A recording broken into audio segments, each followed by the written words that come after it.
The NFL scouting combine is upcoming this week.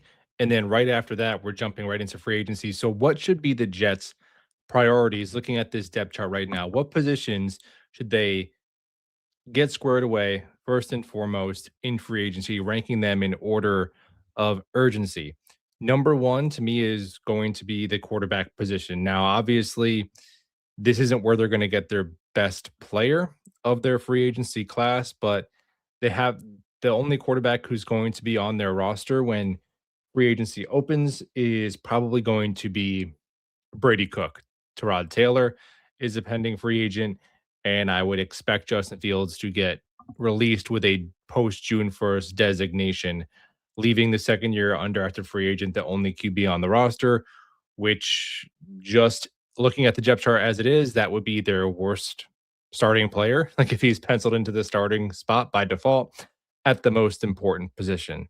So they're going to have to get something done there at quarterback. Marcus Mariota in the thumbnail, obviously, maybe he's not the best option, but he is one of the few veteran quarterbacks that we talk about who is actually a free agent. You know, Kirk Cousins, Jacoby Brissett, Davis Mills, Tanner McKee. These guys are all under contract. And I think it would be worthwhile for the Jets to kind of get a sense of the price of those guys first.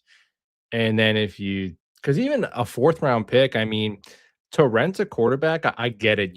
It's easy to say now, and then you don't want to watch a whole other season with no QB. And particularly for Aaron Glenn and Darren Muji, who may or may not be trying to save their jobs. So I understand that. You have to get some stability there. But even a fourth round pick for somebody like McKee or Mills or even like Mac Jones that I believe are kind of stopgaps, it's a little expensive. Like a fourth round pick, right around pick 100, that should be someone you hope by, halfway through their rookie contract can be a starter for you. So I prefer not to do that. But then again, the options aren't great. So you're waiting to see, does Kirk Cousins get released? Right? If he's released, I think he would be one of a top target. Apparently, him and Frank Reich are close, even though they've never been co-workers, if you want to call it that, at the NFL level. But then past that, it's going to be somebody in the Mariota aisle, and I think that the Jets might do something similar to what the Giants did last year when they brought in both Russell Wilson and Jameis Winston, where they said we're going to have a couple of veteran options. That way, we can really play the rookie on our terms, right? Because if you're the Jets, you don't want to just have Marcus Mariota and then we'll talk about Ty Simpson in the second part of the monologue. But let's say they sign Marcus Mariota and then they draft Drew Aller in like round 5, which I would honestly be fine with. Like past Ty Simpson, I don't know. I think I would almost like Cole Payton or Drew Aller more than Nussmeier, even though Nussmeier might give a little bit more of a floor. I just think Nussmeier's ceiling is so tapped out that if you really don't have the traits to start in the league at all, I almost don't want to spend a pick on you. Whereas Aller and Cole Payton, like, yeah, their floor is like, oh, they're Paxton Lynch, and they never play in a game. Like that's Drew Aller's floor because he's so just has so much to clean up. He's very unrefined, but at least I would want to take a guy with the who meets the minimum like traits that you have to have and try and hope to kind of catch lightning in a bottle. So you're saying like, okay, there's a 10% chance he could be a starter, whereas some of these other like Club Nicks or Nussmeyer, I think it's like a 1 or 2% chance. Whereas, but their floor is lower, right? Whereas Nussmeier, I think he's going to like play in the league to some extent, like a Gardner Minshew capacity. So if you're going to take a dart throw, I'd kind of rather shoot for the ceiling at quarterback. But whatever, that's a conversation for a different day. But say they do take whoever, whatever flavor they want. They take a mid round rookie. You don't want your quarterback room just to be Marcus Mariota and a mid round rookie if you're the Jets coaching staff, because if Mariota gets hurt in week 4, now you're starting a raw rookie QB and you're just in a better version of the Brady Cook situation. And that's not a great spot to be in. Whereas if you take a guy like Ty Simpson at pick 33 or something, then there's some expectation that he's going to play sooner rather than later anyway. So a player like that could kind of be your QB2. But if you're going all the way till day three, you're going to want another quarterback in there. So they could do like a Mariota and a Tyrod where it's like, hey Tyrod, can you at least give us 2 or 3 games before you get hurt before we go to the rookie? Um, it just seems like they're probably going to end up starting like 3 quarterbacks, right? Like, wouldn't you bet on it if I said over under 2.5 quarterbacks play for the Jets next year? I think I would take the over. Seems to be how it goes. So yeah, man, I think they might double dip there. Like they might sign a Mariota and a Tyrod, or sign a Mariota and a Minshew, or a Kirk Cousins and Mariota. Mariota's part of it in some way, no matter what. Derek Carr, okay. But they might want to get 2 veterans, and obviously the second one they get, like they want him to be pretty cheap. So like a Jimmy G, Jimmy G, can you play 3 games for us so we don't have to play a 5th round rookie? I mean, do you care as a fan if it's Jimmy G or the rookie? You'd probably rather see the rookie, honestly, if you're a fan, if it gets to that point. But from a coach and GM perspective, they're going to want some assurances at the QB position. So probably add 2 veterans, I would guess. So they should probably get on that sooner rather than later. Number 2 for me would be safety. Not that it's necessarily the most important position, but number 1, it's Malachi Moore is under contract, and then it's like Michael Nania, I think, is the other starting safety or whatever. So let's not have it be Michael Nania or Green Bean or whatever starting at safety. Let's have it be an NFL player.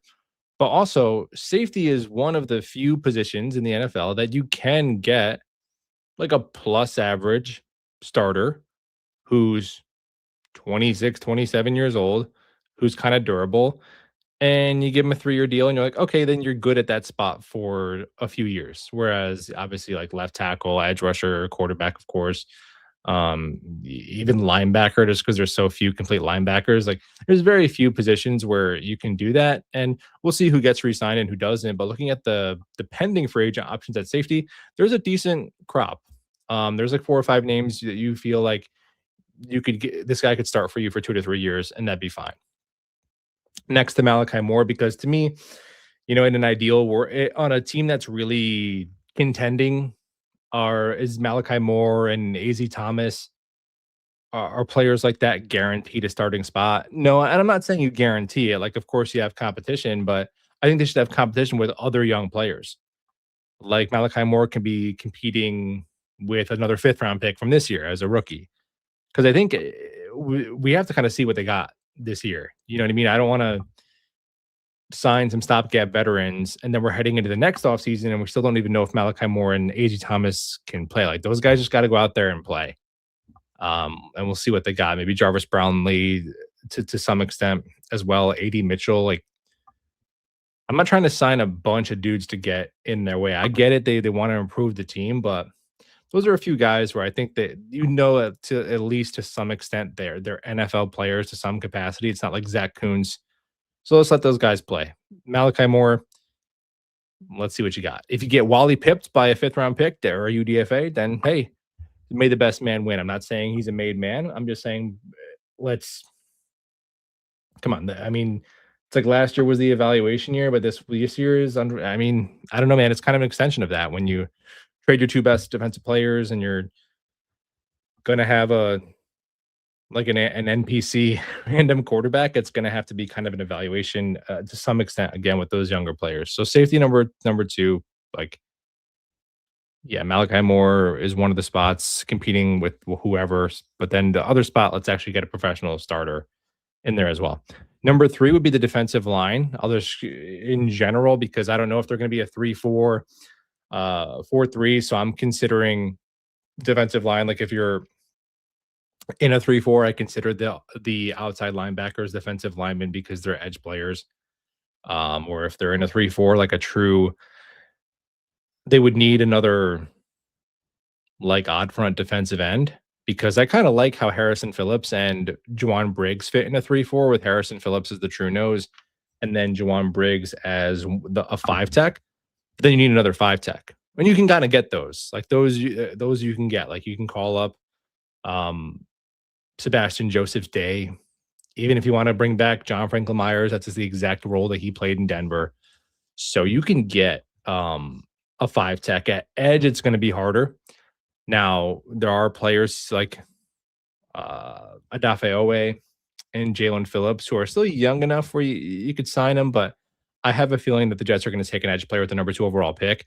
So really, we're talking about a couple of. They need like 2 bodies though. They need to, whether it's a even a guy like AJ Epinesa. I know, they're going to sign some guys like that. That it's not going to look like our mock off seasons. I think we all know that, right? It's like fun to do as fans and content creators. Like you sign Alec Pierce and Tyler Linderbaum. But the reality is, NFL free agency is not going to look like that. They're going to get your Alex Anzalones and your AJ Epinesas, a guy who's played a crap ton of snaps for a good team in Buffalo, like somebody like that, who's just a professional defensive lineman. Again, Tim Settle is a guy I really like too, who's a free agent from Houston. So defensive line, I would say 2 bodies. So you got quarterback, a starting safety, 2 bodies on the defensive line.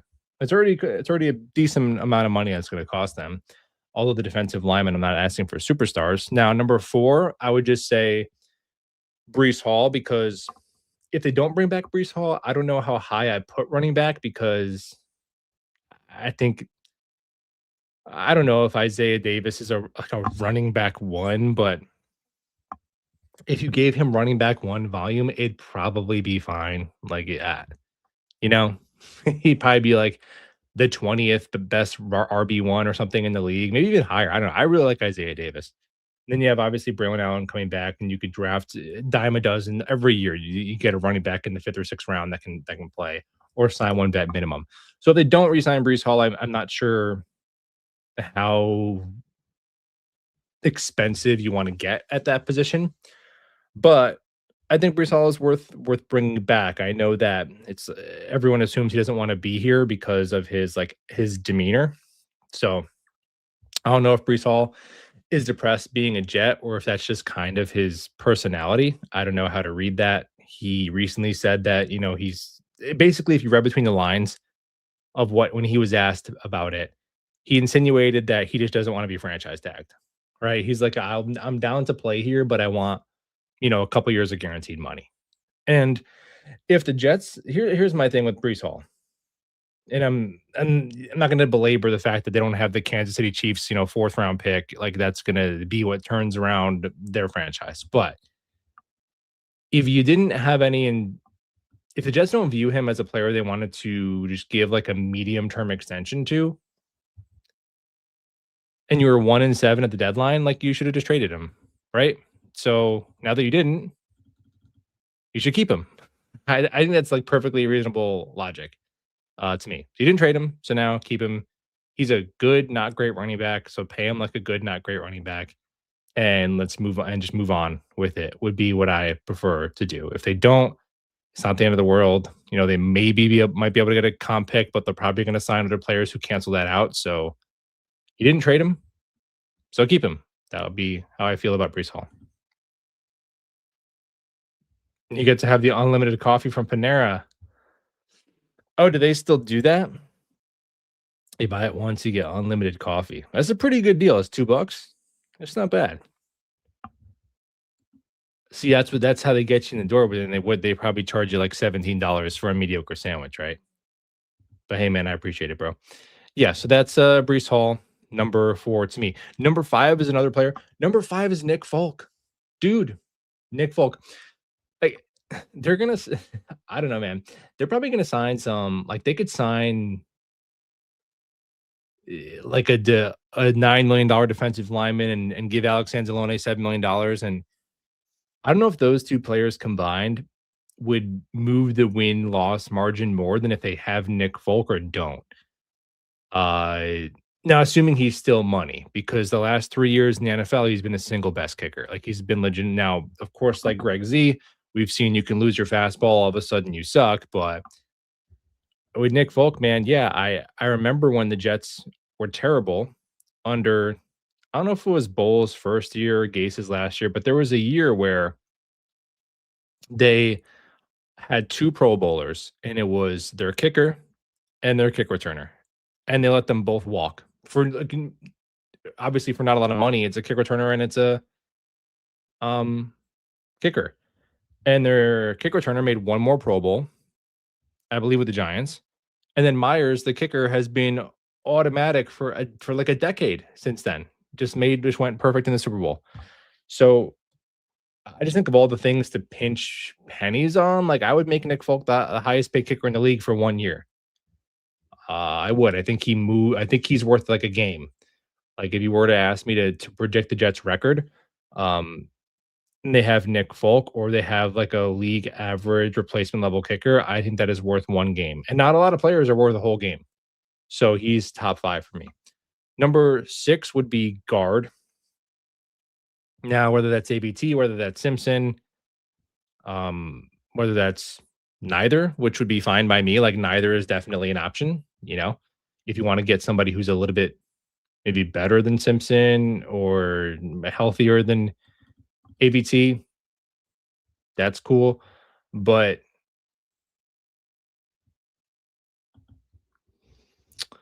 I'm looking at guard and linebacker, which are my next two, and I guess I would just put guard ahead because if they're going, it's not knowing if they're going to take a quarterback. Because if they're going to take a quarterback, I would want guard to be ahead of them. I want them to have a squared away offensive line and not just see what the draft brings. And the draft fell, so we didn't get a guard until the 5th round. Now it's some 5th round rookie starting where, have some sort of viable head into the draft where you're looking at the offensive line and you're like, we could start this 5, like a Josh Myers level guard, where it's like, yeah, you're always looking for an upgrade, but you could roll out Josh Myers and be fine, right? So guard. Right behind that is linebacker because Quincy Williams, I don't think is going to be back. Jamie and Sherwood, you know, is it just me? He wasn't that bad in 2024. There's no way. Now maybe he was a little overrated, wasn't worth the money. I thought he was a player who made a lot of like just plays, a lot of tackles came like way downfield, so kind of a stat pattern. But dude, Damian Sherwood was not like unplayable in 2024. He just wasn't. So I don't know if he's a complete scheme, um, you know, just mismatch, but I don't know. My hope is that our takeaway from the like pretty early into the season is we just think to ourselves like, holy crap, Steve Wilkes was the worst defensive coordinator ever. And that's what I hope we think. And you're like, man, I wish Aaron Glenn took away the reins from him sooner. Because a lot of these players on defense, like Jamie and Sherwood goes from, I would say good, and he had a market. Jamie and Sherwood, another team was going to pay him. Now, maybe that doesn't mean he's good because NFL GMs do dumb stuff all the time. But I don't think we fabricated Jamie and Sherwood being like pretty solid out of the ether. I thought he was pretty solid in 2024. So maybe he can get back to being like at least average. Um, and you look at that defense, I mean, McDonald, regression. JJ, obviously there's an injury, but regression. Quincy Williams goes from an all pro 2 years removed. And now he can't play at all, at all. Jamie and Sherwood, massive regression. Even Sauce before he was traded, regression. Quinnen before he was traded was having his worst pass rush season since his rookie year. Outside of Juwan Briggs, everyone else is regressing. So I don't think that's like a coincidence, right? So and at this point, you'd almost hope for that. Like that would be good news, right? Because Steve Wilkes is gone and all those guys are still on the team. So you'd want it to be Steve Wilkes. Like you want him to be the scapegoat, that it's actually true that he should have been scapegoated. So that's the hope. Like some of these guys should be better. And I'm definitely a stockholder in Will McDonald. Like that's why I duke it out with the David Bailey bros. It's not because David Bailey isn't good. I think David Bailey is awesome. I think David Bailey should be in the pick 2 conversation, but I think that,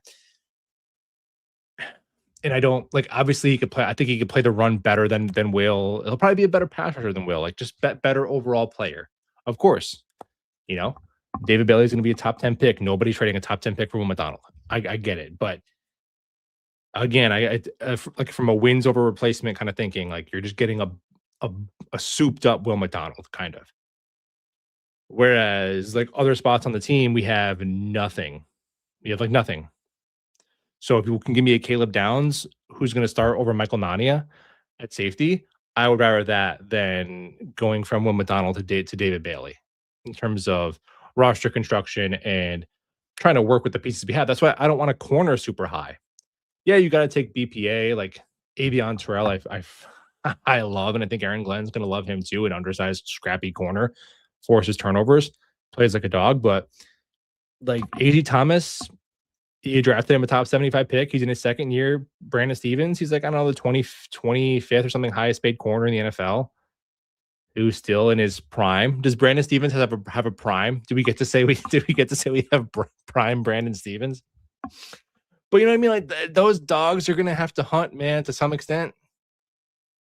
Anyway, what the hell are I even talking about? So we got linebacker, guard, and then at 6 and 7. Number 8 is wide receiver. Now that feels low, but I'm kind of building into this that I believe edge rusher and wide receiver I think are gonna be one of their top 45 picks. One of the two of their 4 picks in the top 45, I really believe they're going to come away with a receiver and an edge rusher. And I've been tapping into the depth in the defensive line and wide receiver class. And there's a lot to like. Like I think there's pick 16 kind of sucks in terms of you feel like you're drafting a second round player. But once you spin around to 33 and 44, you're like, yeah, there's a decent amount to like Zion Young and Gabe Yakus, Kristen Miller, if Omar Cooper makes it to 33, hell yeah. If if Denzel Boston or Casey Conception make it there, hell yeah. But even to the next year, like Elijah Surratt and Jeremy Bernard and Chris Brazel. Um, some sites have TJ Parker as a second round pick. Like TJ Parker at 33 is a smash to me. So yeah, edge and receiver, definitely. I think they should be able to come away with somebody we feel pretty good about being a contributor right away in one of those first 4 picks, however it comes. Past that, number 9 would be cornerback. We're getting towards the very minimal needs now. I would say slot. I think somebody to hedge against Jarvis Brownlee's health because it's it's one thing if Stevens and AC Thomas are kind of struggling, but Jarvis Brownlee has shown like consistent injury concerns. So some hedge there. Number 10, tight end. Like, do you want to get a Noah Fant kind of player to be an in between of Taylor and Ruckert? And Mason Taylor was pretty good last year. Um, like of the rookie class, I think Taylor and AZ Thomas are going to kind of end up saving what is unfortunately probably going to be like a wasted day 3. I really tried to see the vision with Arian Smith, but then you're watching him and you're like, well, that looks like what everybody who said he was a bad pick looks like. Like, yeah, that's not great. Not great, especially since he was an older player. Like you to get beat out by just random guys off the street, within 2 weeks of being on the team, they're getting snaps over you. For the regime that drafted you and wants you to be out there, all things being equal, it's not. And you got like you got a did not play because of um disciplinary issues. So not a great start. And then obviously like Kiko and actually I think Kiko could end up being fine as a 5th round pick because I think he could be like a sub package player who plays special teams. That's okay. 2 5th round picks on Barron was probably completely unnecessary. And then with Malachi Moore, kind of fringy. But I think Taylor, obviously Memphis was going to be a stud, but I think Taylor and Thomas can kind of save that draft class a little bit by getting, by getting 3 starters. Because I think Taylor and AZ Thomas both look pretty good for rookies who were very young when they were drafted. But another corner in there, they're probably going to sign what they're going to do at corner is probably sign some starting corner who was very bad. And all jet, and then like there's gonna be a big reaction of, oh my god, why do we sign this guy? He sucks. It's like, yeah, he's a backup now. That's why they gave him $4 million, right? Like that's what you call a bad starter, a backup. So they'll probably sign some like $4 million backup level corner. There's the guy with the Lions who kind of gets burnt a lot. He may be done starting. Lions fans don't like him. What's his name? It's gonna bother me now.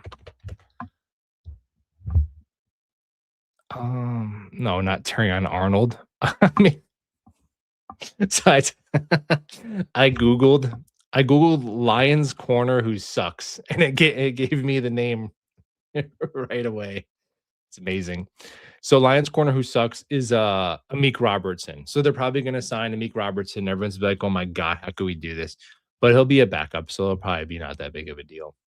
And then finally, offensive tackle, because yeah, you have to sign a backup, but that's all we need at offensive tackle. That's a spot where I think you can confidently say we have like two good starters. And there's not a lot of spots where you feel like you can say that. So that'd be the last one. So to recap, 1 through 11 for me, priority wise, would be one quarterback, two safety, three defensive line, four Breece Hall, five Nick Folk, six linebacker, seven guard, eight wide receiver, nine cornerback, 10 tight end, and an 11 offensive tackle. I didn't put center on there because I feel like center, are you going to assign another center to compete with Myers? Like, no, you probably just draft one, right? Like Myers and then like a fifth round, fourth round center is kind of how I see that going.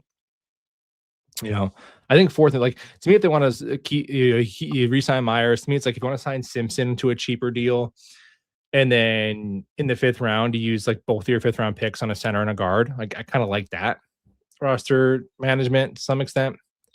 Or just draft a guard at pick 44 and just throw him in there and just be done with it. But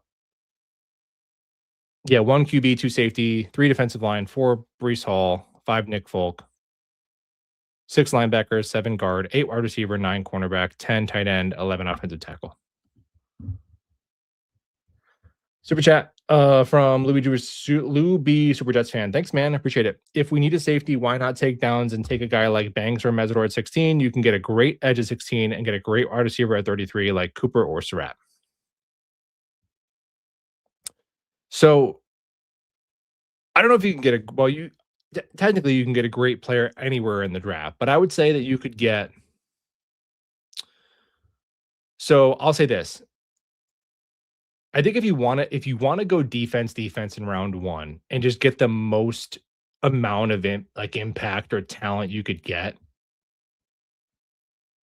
downs at 2 and then like an edge or defensive tackle at 16 is like I might be a better way to go because obviously there's just no one else like downs in the draft, right? Where defensive line you could argue not as big of a drop off. Now, to me, there is because I really think Ruben Bain is going to be a superstar. I completely see him differently than people who think he's like a high floor, low ceiling player. I think Ruben Bain is gonna be a legitimate game wrecker, but I could be wrong. So, so of course, you keep an open mind. Um, I gotta say, I don't. So you're okay. So you're saying Downs at 2, Edge at 16, wide receiver at 33. I think that'd be fine. Like, I think you could definitely give some names that would, that order of events would be more than fine. Like Downs at 2, you wanna say I would maybe lean like a guy like TJ Parker or even Zion Young, at 16 over Mesidor just because of the age to me for a rebuilding team and the injuries. Like, I'd just rather bet on a little bit like a 21-year-old who doesn't have injury concerns over a 25-year-old, although he is better. Like, Mesidor is legitimately good. Um so he'll end up going to some team in the 20s that's like good and he'll be good right away. And it's like, how did he fall? It's all right, we'll see. So okay, Caleb Downs, let's call it TJ Parker at 16. And then is it cheating to say Omar Cooper Jr. at 33? Until further notice, until all the mock draft community starts mocking him in round 1, I'll say Omar Cooper Jr. at 33. Yeah, I would that would be like a B plus to me. You could work with that all day. Or if you want Peter Woods at 16, like, or whatever, the best defensive lineman available, right? I'm down with that. Ben Jesus. What's up, man? Thank you for the super chat as well, sir. DT. DT is a must. He's in the chat. Look at Josiah Trotter. 5th round, Eric McAllister. So Eric McAllister, I have not tapped into at all, but I have seen in all like the charts, the nerd charts. Uh Skylar Bell and Eric McAllister seem like guys who, from an analytic profile, have done very well for guys who are not going to be, first round picks. Josiah Trotter, yeah, I like Josiah. Josiah Trotter to me is my second favorite linebacker in the class. I'm, I don't know. I don't. CJ Allen and Hill Jr. There's got to be some guys that you don't like as much, right? If you're gonna tap into the draft, you don't want to be a hater, but uh, CJ Allen is a mid first round pick to me. I can't quite get there with his coverage ability. Now, maybe you could make the case that like a Nakobe Dean, if he could stay healthy, where he's very disruptive as a downhill player and gets his hand in there and causes a lot of turnovers. And I like his ability to just sift through traffic versus the run. I like the mentality he plays with CJ Allen. But the point being is I like Josiah Trotter just as much. So I'd rather take Josiah Trotter, like pick 44 than CJ Allen earlier than that. All these linebackers, it's every time you look at safeties in the draft, you're like, this guy is wow, he looks athletic. Okay, he had like good coverage analytics. All right, let's put on the film. Oh, he can't tackle at all. Right? Like Dylan Thieneman, I like Dylan Thieneman a lot, man, but he takes some crazy Ashton Davis angles. He's so talented that I think he could be a late first round pick, and there's just so many traits to work with. I like that kid from Toledo better than him. I like McNeil Warren better. But and then with the linebackers, you're like, okay, here's an athletic linebacker. Like, oh, he's got good run defense. Let's see him in coverage. Oh my gosh, put bleach in my eyes. Right. That's why guys like Caleb Downs to me and Sonny Styles are worthy of top five picks. I think you could justify the Jets again could take Caleb Downs or Sonny Styles to me at pick two. And while I would prefer Bain and maybe still just prefer Reese because I don't want to you don't want to be the team that misses out on Reese, right? Where it's like, oh my gosh, he's Micah Parsons 2.0. How did you not do this? But beyond those two, I think Styles and Downs are up next. Is like, yeah, those guys could be top five picks because it's just players at those positions just don't come out as complete as they do, especially Styles. Like, there's really no limiting factor to Styles' game of being a superstar to me, besides the fact that he's relatively new to the position. So you would have liked it if he was a 3-year starting linebacker. But beyond that, from what he put on tape, particularly the back 7-8 games of the season, and his athletic profile, like Sonny Styles, I think is I don't know if he's a better prospect than Downs because Downs is just a bigger sample size and he's done it for 3 years, but I don't know how to word it. I, I guess I just will say I think he's the best prospect in the class. If you take away positional value, I think it'd be Sonny Styles. So there you have it.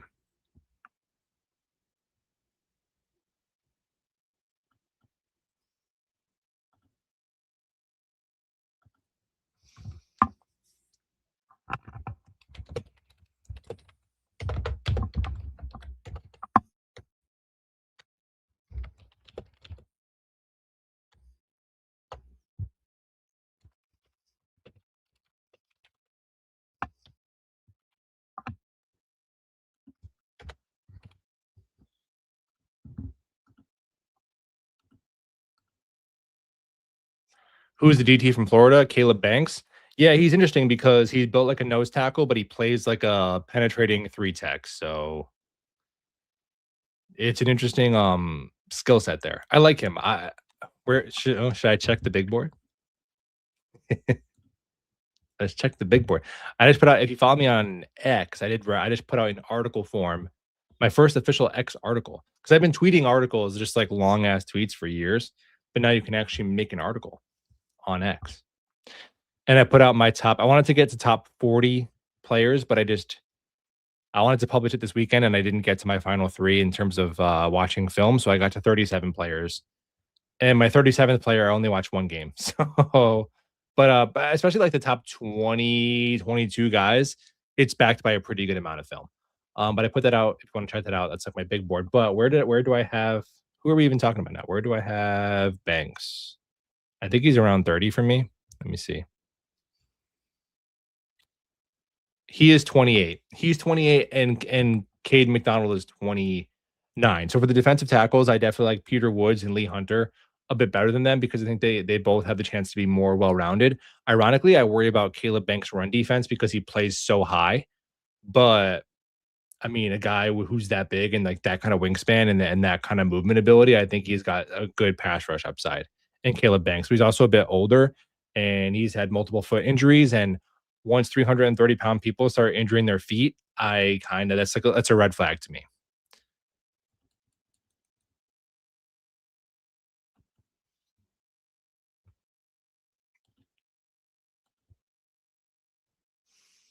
Cam Curl, yes, day one of free agency, sign Cam Curl. I 100% agree.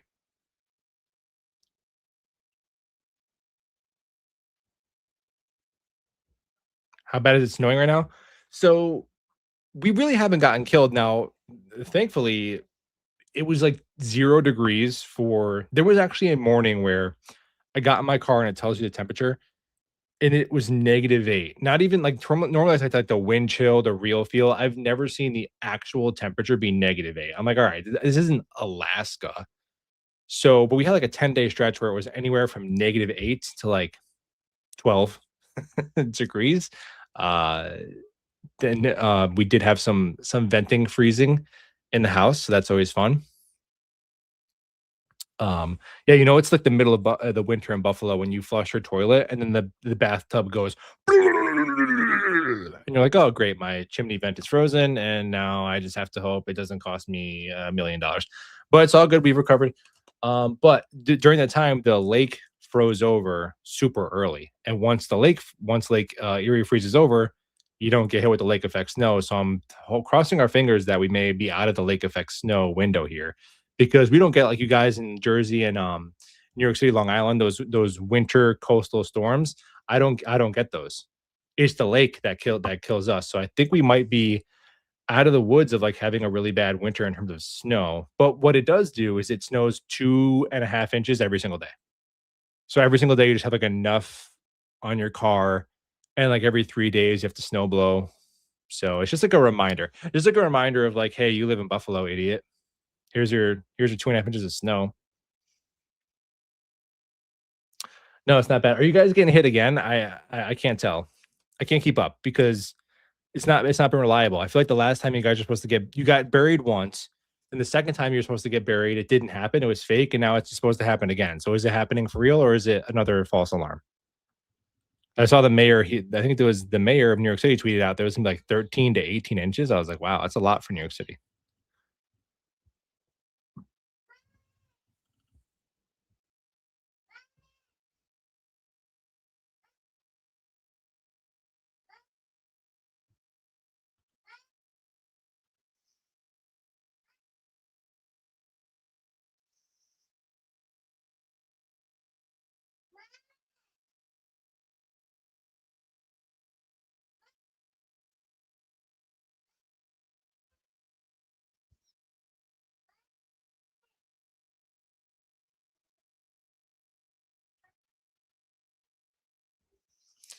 Is Lee Hunter on the rise? I like Lee Hunter a lot. For me, he is.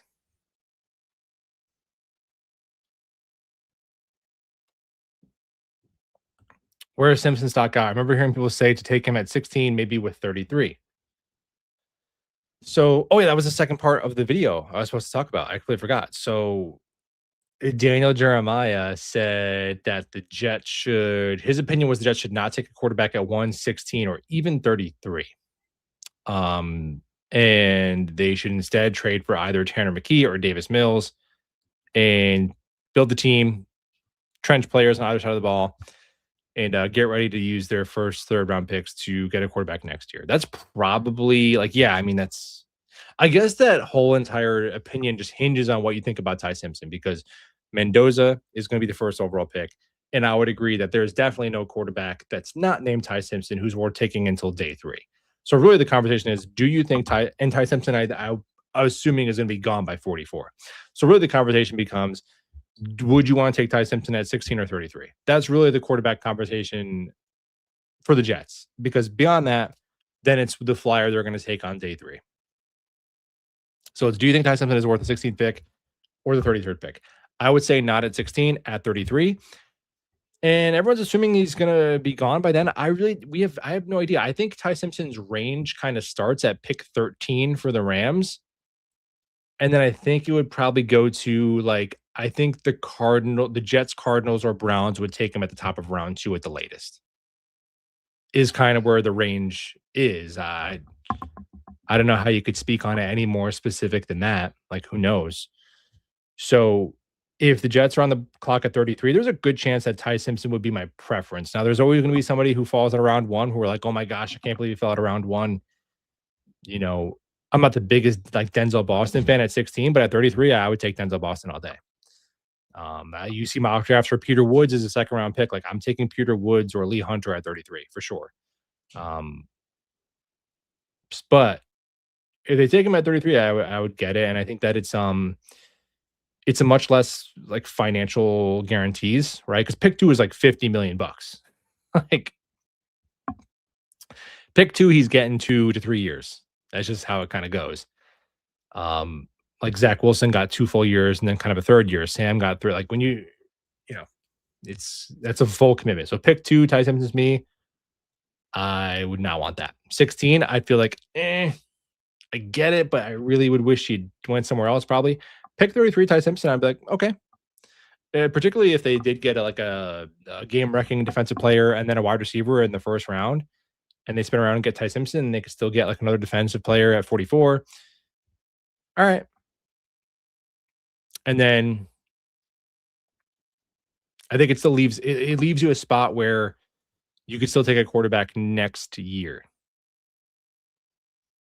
Like that's 'cause to me that was what the Saints did. Like the Saints took Tyler Shook last year, and if he went out there and if he just crapped the bed for the 10 games or whatever he played so horrifically, and the Saints had the number 1 overall pick, they would have taken Mendoza. They would have taken Mendoza, and then Shook would have been a backup for a year, and the next year they would have traded him for like a 4th round pick or a 5th round pick, and you trade him for 20 cents on the dollar and you move on.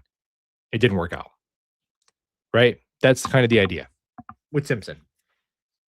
You don't do that in the first round though. And you certainly don't do it at pick number 2.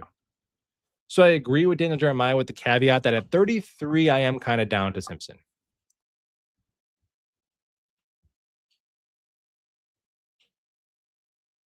Who's a better prospect, Lee Hunter, Caleb Banks? I mean, it depends on who you ask. I prefer Lee Hunter because I think he is a better run defender. But I'll leave it there. Appreciate you guys hanging out. If you want to hit the thumbs up on your way out, that'd be cool. And go Jets.